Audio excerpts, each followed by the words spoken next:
Ladies and gentlemen, welcome to Season 2, Episode 3 of Lucha Rewatch.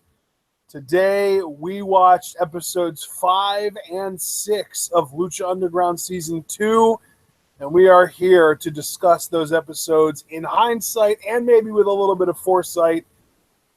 Ladies and gentlemen, this has been a lot of fun. We're 3 episodes in, and of course, this is all being done in celebration of Lucha Underground finally being on Netflix. We've kind of tied the Lucha Rewatch series to the existence of Lucha Underground as it relates to Netflix as a whole, because if you remember, Season 1 of Lucha Rewatch was also a part of the Netflix Needs Lucha campaign.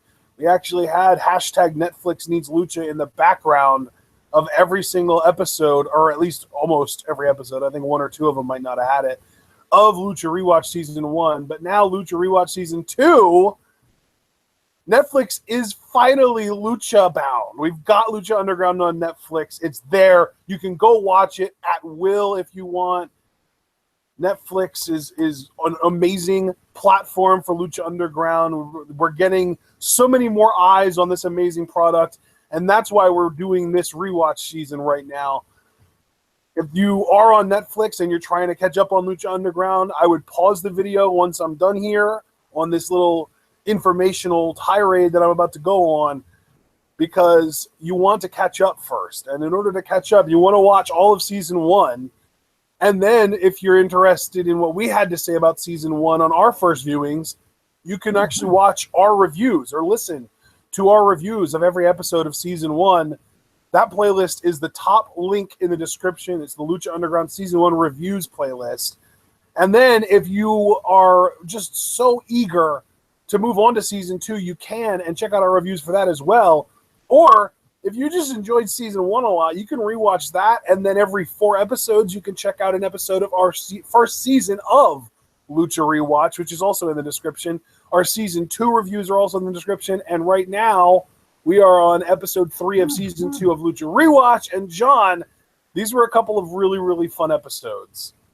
Oh, not only fun episodes, partner, but episodes with their best foot forward, as is usually the case with Lucha Underground. You know, they laid a lot of groundwork for upcoming episodes. Hell, in Episode 6, and we'll get into that in a little bit, we got confirmation, in 3 weeks' time. So it'll be a few episodes from now in our series, but it will be Aztec Warfare 2. So, you know where they're going, you know where their minds are at, and I think given that, they did some really amazing stuff here that I'm excited to talk about. Exactly, yeah. All right, well, I mean, hey, I don't really have anything else to say to introduce people to the series. If you're here, you probably know what we're doing by now, so let's get right into Episode 5 of Season 2. Obviously, every episode of Lucha Underground starts with a recap, because that's the only way to start a wrestling show that has this much narrative in it. But then we get into a cinematic with Pentagon Jr. and Vampiro. Yes, I really enjoyed this. I love this relationship. I think it's one of my favorites in the Lucha Underground mythos. And yeah, just Pentagon saying, master. And then, Vampiro talking about how Ian felt like he was in control. And when Vampiro would slip through, like he just thought, oh, it's my nightmares or whatever. And Vampiro saying, I needed an apprentice to set me free so that I could go forth again, and do all the shit that I want to do, more or less. So we really get a clearer idea of this dynamic, why exactly Vampiro needed Pentagon. It wasn't just the idea like, oh, he seems like he has potential, let me mold him. He got something out of the bargain, too. He got his liberation. And he does tell Pentagon, stay focused, don't let anything get in your way, not even her. And what's funny about this, Ashton, is when he says not even her, we very quickly, like second into the next, look at the faded portrait of what appears to be Katrina, looking very youthful, which again raises the questions, just how old is she, what is she, and things like that. So yeah, I felt like this opening cinematic was very substantive on a multitude of fronts, and I quite enjoyed it. What did you think? Yeah, this was great. I know this is going to sound really stupid, but I love the way Pentagon says maestro. Like, I know that's just the way that you say it in Spanish, but the way Pentagon puts a little extra stank on it, I love it. Yeah, man. Again, I love the conviction with which Pentagon speaks. I love the eerie calm and confidence with which Vampiro kind of addresses Pentagon. You know, it's great. I love this dynamic. I think it's amazing, and really, it's one that I think just gets richer as time goes on. But that's really all I'm going to say about it, because here, I mean, you really get to see master and apprentice at odds here. You know, just really coming together. So I think that's really cool. Yeah, man. So after, and actually, Vampiro did tell Pentagon not to let anyone stand in his way, even her. And then we saw an image of Katrina, so we know that's who Vampiro is referring to. So basically, Vampiro telling Pentagon not to let Katrina stand in his way, which means, you know, go get Katrina and take care of business, right? Exactly. Yeah. Put her down. Get this over with. We got bigger fish to fry. Don't let her get in the way of our goals. And yeah, that lays the groundwork for stuff that happens later, which is just so good.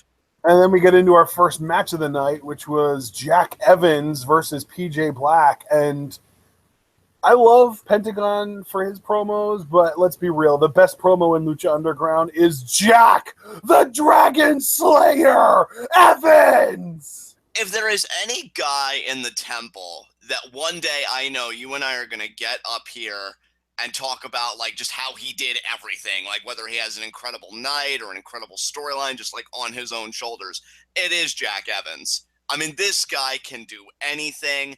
I love his charisma. I love his confidence. Straight up rips the mic from Melissa Santos. And yeah, once again refers to himself as the Dragon Slayer Jack Evans and the man that throws haymakers to naysayers.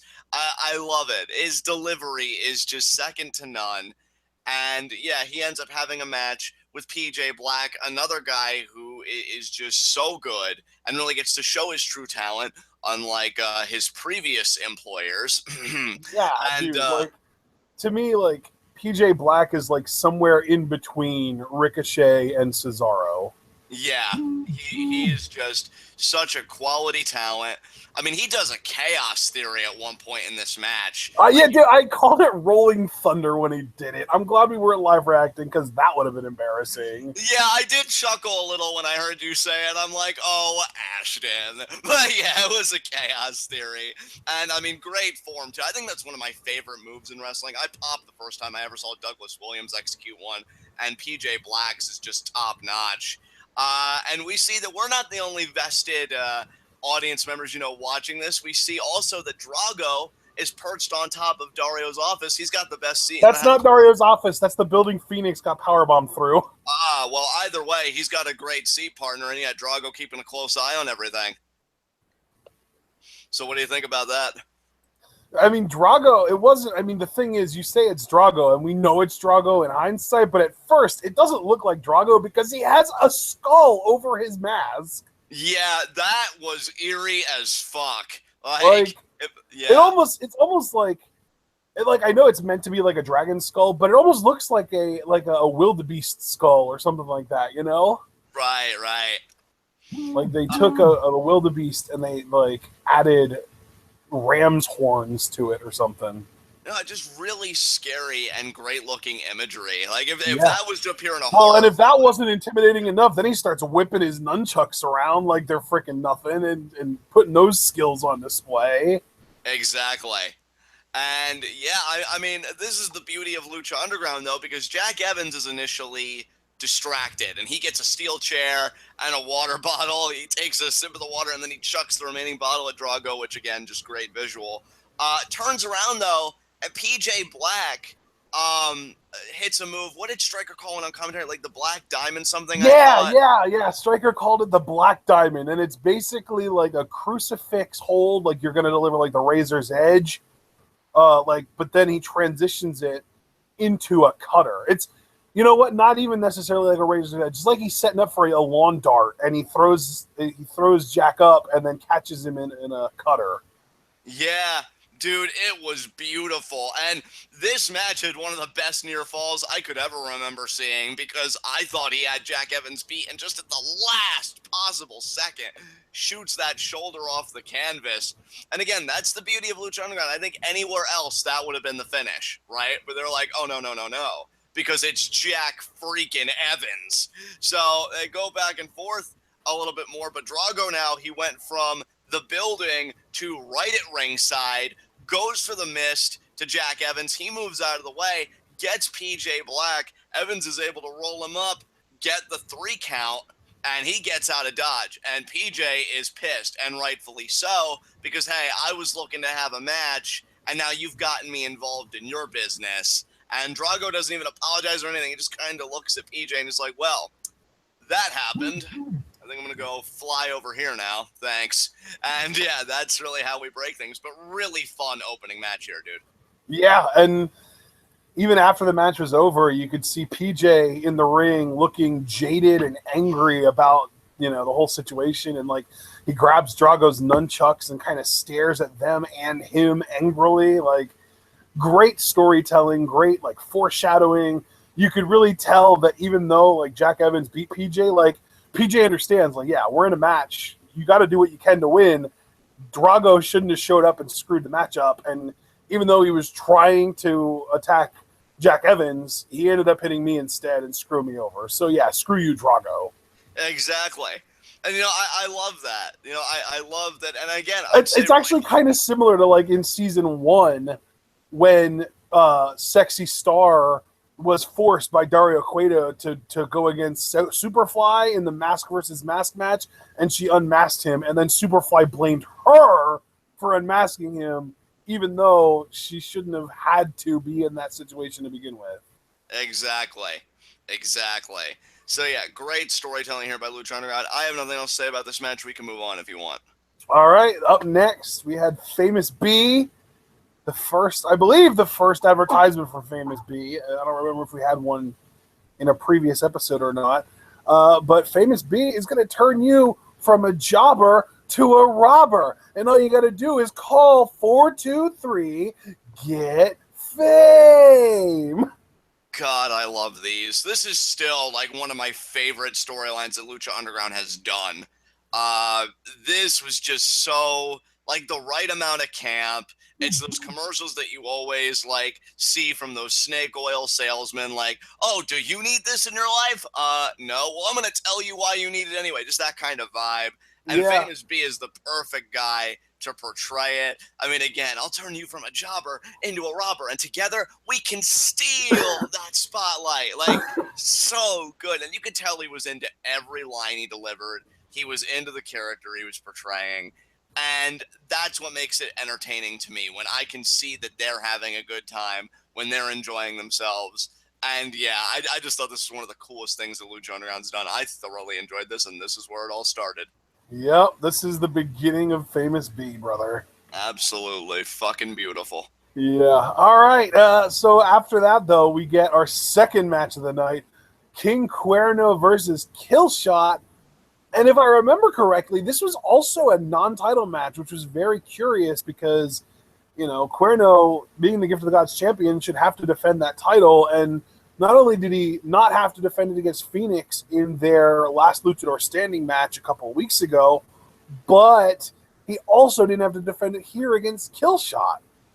Yeah, and you'd think, given the tension between like him and Katrina, or just his failure to take care of Phoenix, like she'd be like, well, maybe I need to start looking at other options. But no, he's still safe here. He's still safe here. And yeah, it's interesting because I think this is like the Gift of the Gods, like first real big go around, with Phoenix and everything, and then Cuerno wins it. And now I feel like the rules have kind of stabilized as we've gone on. But yeah, no title defense here. All the same, this is a really good match. I mean, Killshot, who works the indies as Shane Strickland, I think he's a performer who in like 3 to 5 years time, we may even be talking about like he's in contention to be one of the best wrestlers in the world, because he's so good right now that I can only see him getting better as time goes on. And King Cuerno, what haven't we said about him, dude? Like, just a brilliant technician, so crisp, so fluid in there. His arrow from hell, still probably the best tope suicida in the business for my money. And just a great back and forth between these guys. I don't think it's even fair to call it a tope suicida, because usually like a tope suicida is just like a regular suicide dive, and what he does, it's basically like a headbutt forearm combination. Right. Yeah, it's something really unique to himself. It's Which like I he think, turns his body into a torpedo. yeah, and it's just incredible. It's absolutely amazing to watch. Cuerno ultimately gets the win with the thrill of the hunt, And you but know what? I actually wanted to point out how much I love that they had Cuerno win this, because without the title being on the line, they had every reason in the world to let Killshot win, but they're keeping Cuerno strong and being unpredictable at the same time. I love that. Yeah, I completely agree with you, and that's an excellent observation. Also, too, I'm glad they did that service for Cuerno, because let's not forget, last week, in our coverage of those episodes of Lucha Rewatch 3 and 4, he did lose that last Luchador standing match Yeah, to Phoenix. that was So in episode 3, and Phoenix, he won completely clean as a whistle. And now, you know what? Because Cuerno, he's got this non-title match, but just because it's a non-title match, that doesn't necessarily mean that the champion is going to just not try and lose all the time. So Cuerno puts in the effort. He wins this match. It's not predictable like WWE always is. So yeah, this is awesome. absolutely. I thoroughly enjoyed this. I was so pleasantly surprised that they did this for Cuerno, when we first saw it. And after the match, Cuerno's looking to send a message, doing that pile driver that he introduced when he first beat Phoenix for the Gift of the Gods. Killshot's kind of wriggling a little bit, not really like, no, you're not going to do this to me. And thankfully, Phoenix comes in time to save Killshot, but Cuerno, makes himself scarce. Like, oh, I'm just going to nope my way out of this. So, yeah, Cuerno gets the win, but he didn't quite get that post-match beatdown he was looking for. But really solid match. I quite enjoyed this. Definitely. I love Killshot, man. This was like just a small taste of what he would eventually do in this season and then in season 3. Yeah, absolutely, dude. So then we got a gauntlet match, kind of, sort of, which was Tejano versus the Crew. And immediately, like, the first matchup is Tejano versus Mr. Cisco. And Cisco is distracted by Chavo, who's kind of shouting orders, but then he turns around into a super kick and immediately loses. Yep, I mean, Cisco gets bitched out, which will never make me not smile. And he goes out, and the Chavo's like, man, what are you doing? And even stomps on him a little bit like he's Alex Riley to his Kevin Owens. Then Cortez Castro comes in, and what did you think about this little exchange, Ashton? Yeah, I mean, this was the most fun part of this whole match, honestly. Castro did a great job. It's funny because this was before the big, like, oh, well, Cortez and Castro don't like Chavo anymore, so they're going to abandon him and turn good guy. And I felt like Castro kind of worked a little bit like a good guy in this match. He kind of, he was doing like arm drags and stuff like that. So that was fun to see. Maybe that was just because like this is after it's been revealed that he's been a cop, so they're like kind of reflecting that in his character. Yeah, you know what's so great about a character like Castro, and I'm so glad that we have a chance to come up here and talk about this, because I don't know if I've ever mentioned this in prior commentaries, but the character of Castro really is pro wrestling at its finest, because here's the thing. In the Temple, if we were going by purely Temple standards, he would be a lower card guy, right? Because he's never going to be in that big world title situation, at least right now. But yet, if we're talking about the bigger overall narrative, he's one of the biggest pieces of it, because he is working undercover to bring down Cueto. So I love that dichotomy, that from an in-ring perspective, yeah, he's very much lower tier, but if we're looking at the storytelling aspect, he's actually one of the most integral pieces to the whole thing. And the idea that they can walk that line and do it so convincingly, it really just leaves me almost in awe, because I don't think you really see that in pro wrestling. And that's why I think Castro is just kind of an anomaly, but I mean that in like the best possible way. But to get back to what you were saying, yeah, I feel like this is a really well-worked sequence. Tejano, though, just wasn't having any of that shit. He pretty much does like a pop-up sit-out power bomb to Castro to get the win. And then it comes down to Chavo and Tejano, brother. So what do you think about this? Yeah, I mean, really, can you really even call this a match? Because I feel like Chavo, it was really like a two-stage thing. Chavo sneak attacks Tejano and gets the upper hand, but then Tejano is a way better fighter, so he gets the upper hand and wins. And that's about it. Right. Well, I mean, that's the thing. Like, him and Chavo go back and forth, but thankfully, even though Tejano's the better fighter, Chavo has the ingenuity. Oh, And you when know what? I Tejano's just going for the realized, suplex, didn't Chavo actually yeah, manage to win this? Yeah, that's what I was gonna say. I had the big like power bomb spot in my head, and I guess that was to Castro, not Chavo. Yeah, that's why I was saying, like, he eliminated Castro that way, but with Yeah. Chavo, I think Tejano was Oh, going for a suplex spot, but he got tripped up by the damn crew. you, Chavo! Chavo! Chavo! But yeah, his feet are bound with his own bull rope. Chavo gets the pin. And then, I have a love-hate relationship with Chavo because I enjoy seeing Chavo suffer. And yet I can't help but like, oh, you douche, and kind of tousle his hair a little bit. Like it's weird because it's like you enjoy watching him suffer like Zack Ryder, but you respect his scumbagginess like Kevin Owens. Exactly. Like, it really is like the one of the most unique relationships I have with a wrestler in terms of like my viewing experience. Because he goes outside and he's like, telling Cisco, see, I only hurt you because I love you. And they have a little hug. And then he's looking at both guys, he's like, raise my hand, raise my hand. Castro's like, this bitch is not telling me, like, what the fuck? And they both raise Chavo's hands and he's like, yeah, I did stuff. I'm hot shit.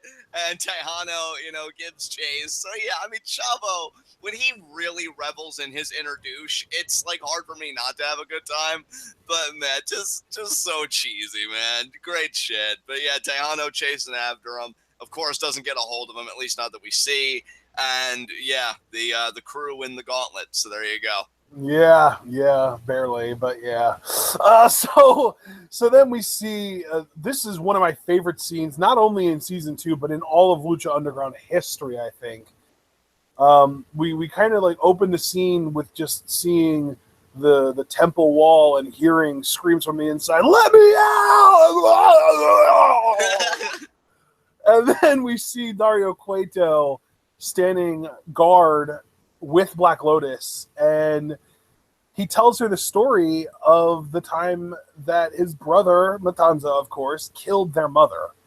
And he tells her that his mother was a wicked woman, and that one day he had enough because she used to, physically attack them. And one day Dario said he'd had enough, and this is one of my favorite things that I didn't catch the first time around, because Dario straight up says that he told his mother, no mas. Ah. That's going to come back later for those of you that have seen season 2 already, or if you haven't, I won't spoil it. But the words no mas are very important in specifically season 2 of Lucha Underground lore, specifically because of a match that happens later on in the season that kind of goes down as one of the most iconic matches in Lucha Underground history. So yeah, no mas is a big deal in Lucha Underground, and that's what Dario said to his mother on the day that he decided to stand up to her, and she didn't take that very well, but it didn't really end up mattering in the end, because even though I just imagine Dario's mom being like, what did you just say to me?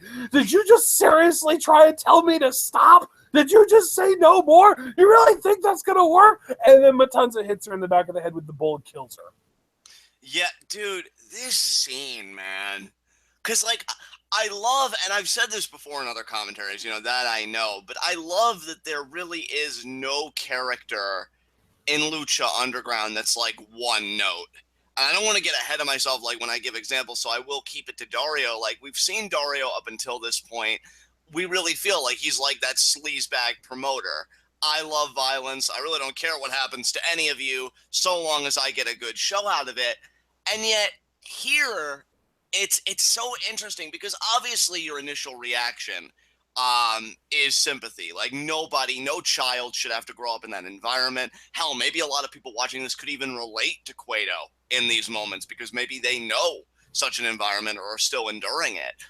But then the most curious thing that happens and what really elevates the cinematic to me is when Black Lotus says, oh, that's awful. And he says, oh, no. And you see that gleam in his eye. Like, his expression just changes ever so slightly. And you could see, like, he really does perceive it as a positive because, again, he even says, that's when I knew I loved violence. So you don't know if this guy is just like a tragic character because he internalized his abuse into a kind of perverse affection. for violence, or if he's strong and he, survived, and this is how he knows how to survive. So maybe we commend him for that. Like he's such a unique character to try and pin down, and I could say that about so many on this roster. It's incredible, and the delivery by the guy that plays Cueto here, some of the best acting I've seen in general. Forget wrestling. I mean, you look at just TV in general, and the delivery here was just top notch to me. Yep. Oh, man. All right. So this was an excellent scene, but let's move on from it because we already know that was the day that Dario Cueto learned how much he loves violence, right? Yeah, absolutely. So then we get Pentagon backstage just standing around in the middle of like a practice ring, I guess, as Katrina walks by, and he says, "Katrina!" And then she like teleports to behind him, and they end up fighting because he's just like demanding this match with Prince Puma. So they end up in a fight. Pentagon gets the upper hand and basically threatens to break Katrina's arm, but she's Katrina and she's a 200-year-old ghost, so she disappears and then reappears in the corner of the ring and gives him the match. She's like, "Yeah, sure, you got Puma next week. By the way," and then she disappears and reappears walking in the same path that she was before she teleported into the ring. That was the biggest mistake you're ever going to make. It's funny because on the first viewing of this, I'd say probably what made me mark out the most was the teleporting, obviously. On this viewing, though, which has to be like our third or fourth viewing of this scene, I have to say, I think what I appreciate most is when Pentagon does have her in that compromising position with, like, I'm about to, break your arm and just shatter everything in there. And it just camera pans very quickly to her face, and she doesn't register anything at all. Like, I love that they consistently make her just this really cool, calm, collected badass. And see, that's the thing. Like, we look at WWE, right? And what's our biggest complaints right now, especially on the Raw side? Stephanie McMahon. And I feel like with Lucha Underground, they have it perfectly, especially with this arc of Katrina now being the proprietor of the temple, because she is a badass. She is in control. She rules with an iron fist. But that isn't necessarily the same as invulnerability, because we saw in the Mill versus Evilise matchup, on episode, what was that, 2? No, that was 1. That was episode 1, that Katrina got speared. Right? So we know she can be hurt. She can take those bumps. She can taste, a little something. But yet that doesn't take away from what a badass this woman is, because Pentagon now is in a position to just wreck her life. And she's just like, "You mere mortals thinking you know what power is. Teleport." And, it's awesome, dude. Again, another character, much like Dario, that isn't one note, that's so incredibly rich and oh so entertaining. Great stuff. Yeah, for sure. So, up next, we got our fourth match of the night, and it was our main event of episode 5. Cage versus Johnny Mundo. Just amazing. I mean, great back and forth in all seriousness from both guys. I love that Cage looks like how he does, and I've said this time and time again. And he goes, and he just shows what an athlete he is. Johnny Mundo does great heel work. I love him as a heel. It works. And he had a great spot where he goes from one rope to the other rope to corkscrew crossbody onto Cage. That was a great visual. The back and forth between these guys, just exceptional. I love that there was one sequence, Mundo gets the flash kick, the running knee strike, and yet still isn't able to get end of the world, though, because Cage is just, Cage gets a discus lariat that he actually does properly. Natalya hits Weapon X, which I think right up there with what I'll now call the Lucha Destroyer, or Mexican Destroyer, whatever you prefer, is one of my favorite finishers just in wrestling. I think it looks great. It's believable. And yeah, Weapon X to me is just awesome. Mundo's laid out. But who shows up?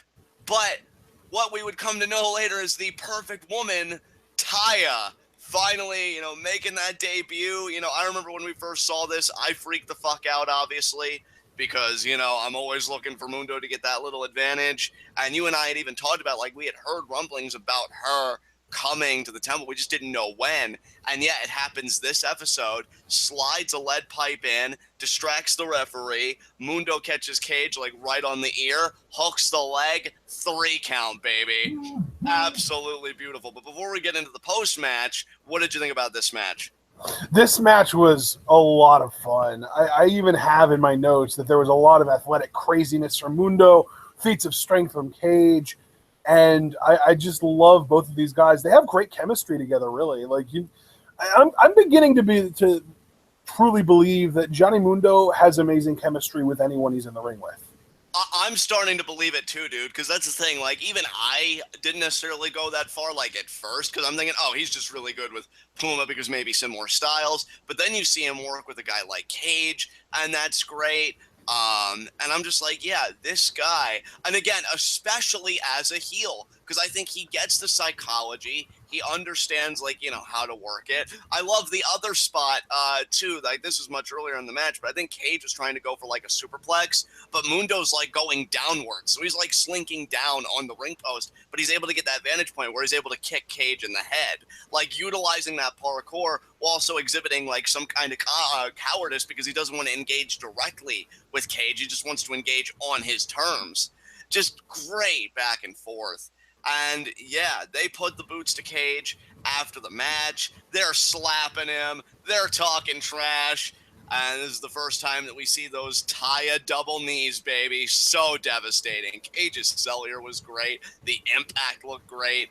And yeah, I love these two together. And I'm sure you guys going forward, now that we've hit this episode, you'll be hearing me say that a lot. What did you think of this post-match beatdown?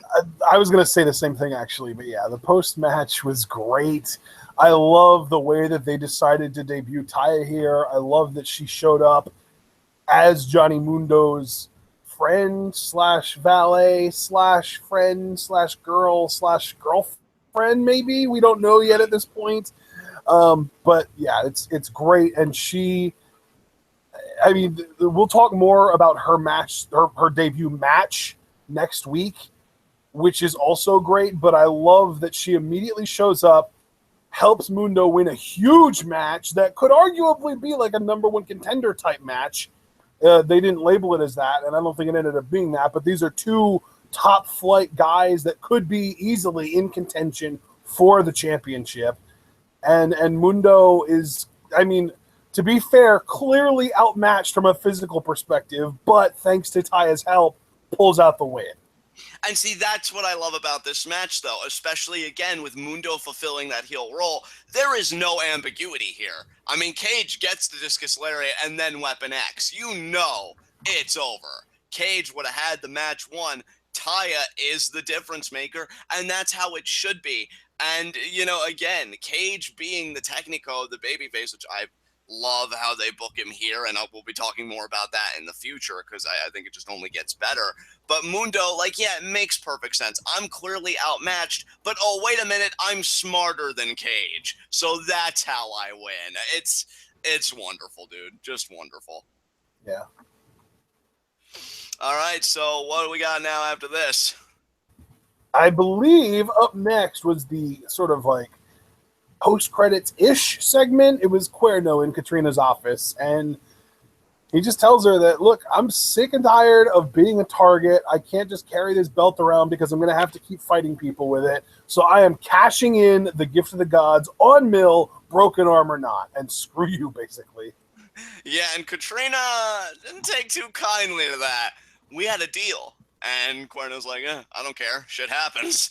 And Katrina, retorts with, well, that's the funny thing. I already have you booked in a match next week against Phoenix. And the title is on the line. And I know Phoenixes can fly, so I hope you can too, because it's a ladder match. Oh, so good. And Cuerno just looks at her like, God damn it. And one last note I want to make here about the whole Katrina Stephanie parallel that I erected earlier. Isn't it nice that somebody can come across as authoritative without being all yelly and aggressive and having to slap talents? Because you can see in this scene with the way Katrina delivers those lines and she locks eyes with Cuerno, that she's the alpha in this situation. Like, she's running shit. Well, yeah, and the beautiful thing too is that, like, we've already seen Katrina in a physically compromising position in this episode, and she ends up in another one in episode 6 that we'll get to in a few minutes. And it's not necessarily a situation where she, like, you know, she has to get like the physical leg up on anyone. She just teleports, you know, like exactly. She's allowed to look vulnerable, and it doesn't really matter because then she just teleports away. And there are multiple instances over the course of the first 2 or 3 seasons that she is legitimately vulnerable in the sense that she gets attacked by somebody and injured and hurt. Yeah, and that's, I mean, we talked about it in episode 1. She got speared by Mil Muertes. Exactly.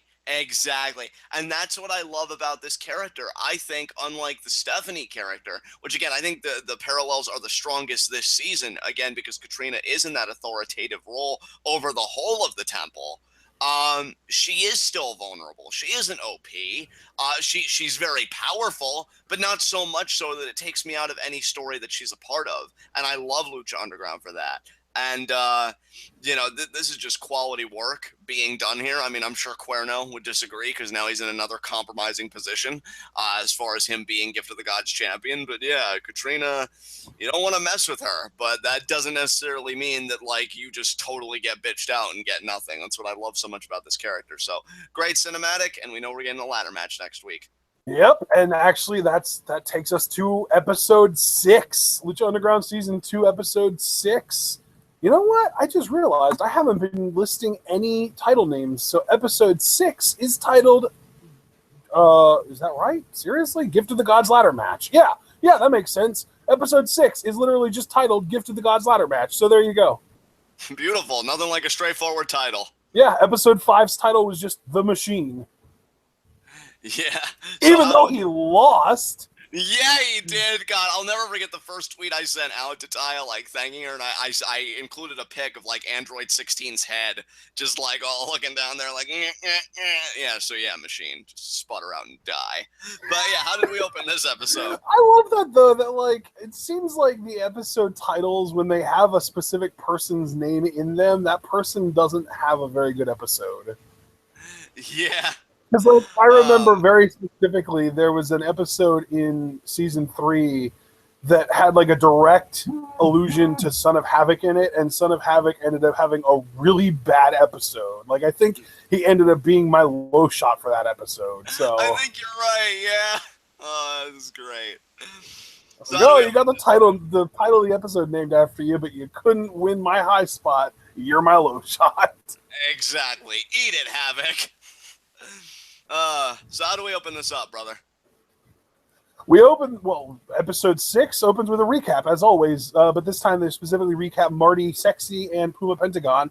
And then we get Mil Muertes in his, like, ritual summon area thing, and apparently he summoned Katrina because she shows up and literally says, "You summoned me?" And I love that, like, her delivery of "you summoned me" is like halfway between I'm really annoyed that you brought me up here right now, but also at the same time there's a hint of, like, why in the blue hell would you summon me right now? Right, yeah, exactly. Like, don't you see that I'm kind of running this shit? And Mil Muertes is just like, oh, I should have taken care of them myself. I should have sent them into the darkness. And pretty much blames Katrina for why Mil hasn't gotten his hands on Puma or Pentagon yet, and grabs her by the throat. And this is like, what, Ashton, the second time that we've seen this? Because I know that. Well, yeah, because in season 1 he did that, and he did the whole "I need no one" line, and here he's like demanding a match with Pentagon and Puma, and she's toying with his emotions, even referring to him as Pascual Mendoza, and he grabs her by the throat and lifts her up, and she's just like, "No," and then she teleports away. And then he's like, "Oh," you know, so angry, like, "Grr, I'm Mil Muertes and I'm mad." Yeah. Yeah, man. Again, the relationships of Lucha Underground just enthrall me. They fascinate me, and this is another one that's fascinating because, I mean, you look at Mil Muertes, and what's curious about him is, Like, yeah, he's big, he's imposing, all that stuff, but he does kind of have the psychology of a child at times, which again makes sense because he was happened upon by Katrina as a child after the earthquake. And I feel like there's that part of him, that still persists to this day because he's like, no, I want Puma and Pentagon. And she's saying, no, I'm not doing it. And again, she exercises her authority and she exercises her power within that relationship to just get out of a compromising situation. And yeah, I think in this scene, more than most, we really see who's in charge here. We see that Mill, even if puppet is too much of a denigrating term, he's definitely secondary to Katrina, and he's subservient to her, not the other way around. Yeah. So great cinematic here. I love this. For sure. Then we get into our first match of the night, Sexy Star versus Cobra Moon. Yeah, and what'd you think about this match, man? I mean, it was fine. The big kind of spot that made me go like, oh, wow, that's cool, was when Sexy Star locked Cobra Moon in the pendulum swing, the pendulum hold. Yeah, that was pretty cool. I agree. That was towards the end of the match, though, because then Marty the Moth showed up in the audience, and it caused Sexy Star to let go of Cobra out of that hold, and it distracted her long enough that then Cobra was able to lock in the Snake Sleeper, which actually got Sexy Star to tap out, which is kind of a huge deal. Yeah, absolutely, because, I mean, you're talking Sexy Star. I think that's only the second time that she's tapped out, the first being the Pentagon when they had a submission match, so that was kind of the rules. I think this is even bigger because you didn't have to win by submission. Cobra Moon's just that amazing, she did anyway. And yeah, even though from an in-ring perspective, like, this match wasn't much to write home about, that's not to say that it was bad, just not really much meat on the bone. I think from a storytelling perspective, like, yeah, this match had a good punch to it because we see again the dynamic between Sexy Star and Marty the Moth. Like, she sees him and suddenly, like, her vision becomes completely myopic. Like, there is no world. There's only her and the object of her terror. And I think that's a great, thing to play with. And Cobra Moon capitalizes, gets a submission win, and that's all you can say about it. Exactly. All right. So then we get Famous B again, and he's beating up random people, just beating the hell out of them. I think he did like the face punch, dick punch combo, and then he plugs 423, get fame, and that's about it for this little commercial. Yeah, I love it. 423, get fame. Just so good. But then I love this little technique that Lucha Underground uses because we go from a cinematic within a cinematic because Ray turns off the TV that has that commercial playing. And El Dragon Azteca's like, hey, I was watching that. And Ray just kicks him like right in the chest, continuing his training. He says, there's no time for TV. Your training's the most important thing. And so what do you think about this cinematic, Ashton? Yeah, I mean, I love the transition, obviously. We praised that to high heaven when we first saw it because it's just so good. As far as the cinematic itself goes, really just Ray being like, we need to get you ready. And then El Dragon Azteca is just like, ready for what? And then Ray goes, for your destiny. Destiny. But yeah, I really enjoyed this. Another dynamic, you got Ray and El Dragon Azteca. Man, Lucha Underground is all about those relationships, man. They get it. It's good shit. And yeah, I enjoyed this, but we can move on. Okay. Up next, we had a King Cuerno cinematic, and this was pretty freaking well done because it's really, really cool looking, and there's a great kind of atmosphere set. He talks about how, the ultimate goal of a hunter is the death of your prey, and that if said death would happen to come true, he feels no remorse, only a sense of satisfaction. And then tonight against Phoenix, all he needs to do is climb the ladder, retrieve the prize, and become a god on my way to the Lucha Underground Championship. Yeah, when he said, and then Lucha Underground Champion, I mean, all the blood still kind of rushes to my Swanson reiterating that line, because I'm like, you really are one of the best performers here, and that imagery is just incredible to me. But yeah, again, like, a cinematic like this, it checks off all the boxes. Very clearly has atmosphere, because you've got all the trophies and everything around Cuerno. His delivery, great. and just everything, like the production value and everything. I love this, and it just made me fall even further in love with the Cuerno character. You know, they make this guy that's a hunter, but what's the most dangerous game? Man, or in this case, a quality luchador or luchadora. So good, so good. I love me some Cuerno, man. Definitely. Okay, so we finally get to our second match of the night here, and it's everything we could have asked for, but it's also the second of a series. Prince Puma versus Pentagon Jr. Obviously, the first one had an amazing ending. This one didn't really have a conclusive ending because Mil shows up and crushes both of them. Yeah, I mean, I doubt anybody could bring a conclusive end to anything if they knew that Mil Muertes was barreling towards them. And yeah, you know, Except their own lives. Exactly, right? I see what you did there. Again, these two have amazing chemistry. I love, too, how respectful the crowd is, like, of Pentagon, because when he got him to shush for the chop spot, I feel like in other crowds, they'd be like, no, we're just going to keep tending to ourselves. But the believers, like, they know they're part of the experience, and they're happy about it, and they contribute to it. Like, I may have heard, like, one or two stray voices, but still, it was quiet enough that you could hear the impact of that chop. That was a great spot, because it just got the whole environment involved. Pentagon looked like he was well on his way to winning this shit, because he got the Mexican destroyer, as Striker called it, you know, the flipping pile driver, and then he was going for the 3-up, 3-down driver, but Mil he rips off the sling, he comes in, and what proceeds, Ashton, is just dominance, because Mil lays waste to both of these guys and stakes his claim once again as Lucha Underground champion and just ruler of this goddamn temple. What do you think of this beatdown? Yeah. I think we've been calling it the 3-up, 3-down driver for a while, but I think he officially named it Fear Factor. Oh, that's cool. That's cool. So, yeah, he was going for Fear Factor, but Mil just being like, no, I'm going to take my revenge now. And, yeah, spears both guys, and then he double flatliners them. And, again, just another great visual. He holds up his Lucha Underground Championship dominantly, you know, letting out like a primal roar of just, yeah, I laid waste to these people. Just great stuff. I mean, what did you think about all this, bro? Yeah, this was crazy, dude. When Mil first showed up, it was like this ominous sense kind of came over the temple. And then when he slowly makes his way down the steps and then rips the freaking cast off, rips the sling off, like, that's like a shiver-inducing moment, you know? Oh, absolutely. Absolutely. Yeah, so then he gets in the ring, you know, just everything. Like choke slams Pentagon, punches Puma, spears both of them, and then flatliners both of them at the same time.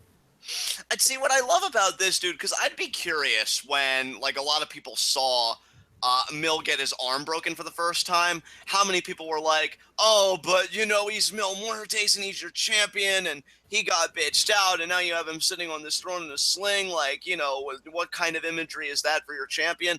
And anybody that would have thought that, like, you have to imagine that they'd feel like, okay, now Mil's got, like, all of his heat, all of his credibility, all of his whatever back, because this was an ass-whooping to both Puma and Pentagon. They didn't stand a chance, dude. Yeah. This was a slaughter. I love this. This was just Mil Muertes reasserting his dominance, and that's why it's okay for characters like him to look vulnerable like he did in episode 1 and just the preceding episodes where he's sitting with the sling, because you know sooner or later death comes for us all, and tonight it came for Puma and Pentagon, and it was just beautiful.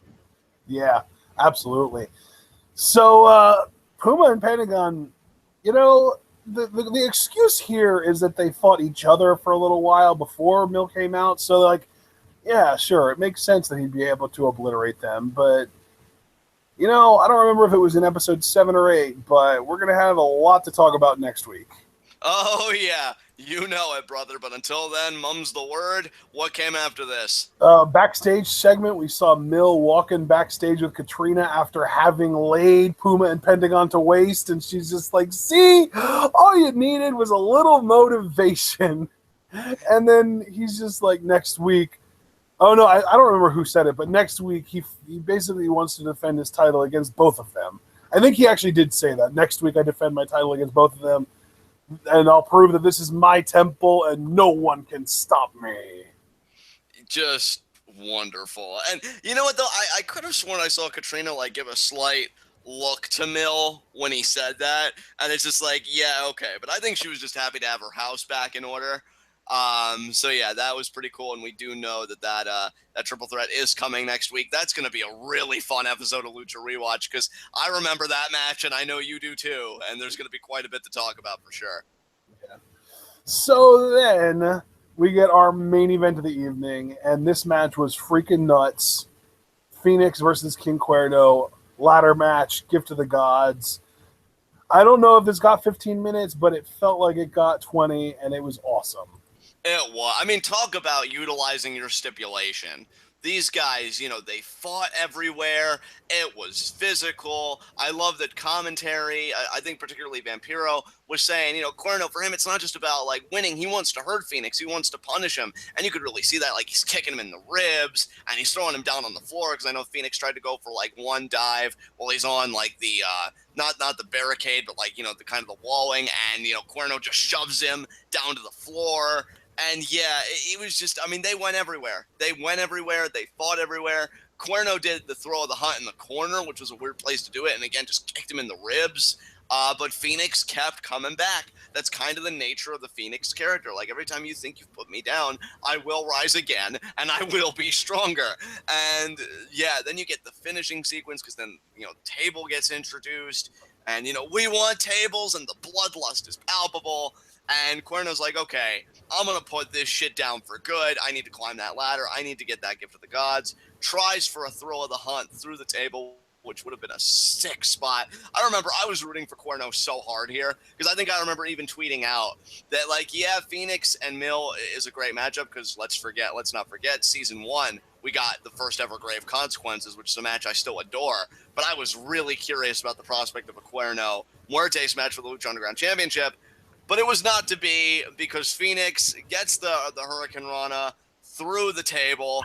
He's able to climb it. He's able to retrieve the belt. And then we just have this great image of Phoenix perched on the ladder with his title. Mill rises from his throne with his title. And we just have a stare down to the champions. But yeah, this is an amazing main event. What'd you think about this?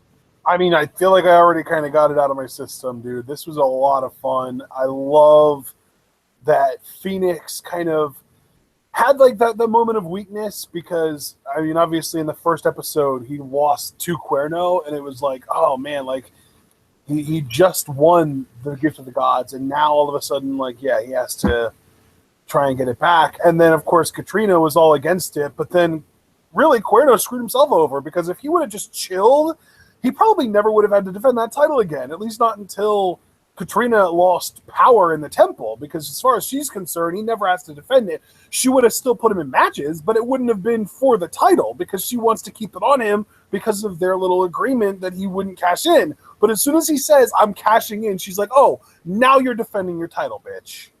Yeah, exactly. And he loses it. He loses it in the first. Like, that's the thing. As the Gift of the Gods champion, King Cuerno won 2 out of 3 matches. Yeah. Yeah, and the moment he turns on Katrina and tries to go into business for himself. But the thing is, like, the 2 matches he lost were both against Phoenix. It just happened that one of them wasn't even for the title. Right. So, like, yeah, so Phoenix, like, straight up, Phoenix is better than Cuerno. Like, we say a lot of the time Phoenix has Mil Muertes' number, but there's no excuse for Cuerno. No, there isn't. That they very clearly said, yeah, on an even playing field, Phoenix is always going to be better than. Well, it's not King even on an even playing field because Cuerno had the Gift of the Gods, and the Gift of the Gods is supposed to make you stronger and more powerful. That's true. That is true. If we think about the mythology of the belt, that's actually a great point. But yeah, I mean, so it's weird that Cuerno was able to beat Phoenix while Phoenix had the Gift of the Gods, and then when Cuerno had the Gift of the Gods, Phoenix beat him both times. So it's kind of strange, isn't it? Yeah. Just a little bit, yeah. When you put it, I like that. wonder if the Gift of the Gods is like a sleeper cell. Like it's supposed to give you the power of the gods, but it actually makes you a little bit weaker. And that's like Cueto's idea of making Matanza like this ultimate. Like he's never going to have the Gift of the Gods. He's just going to go straight to the title.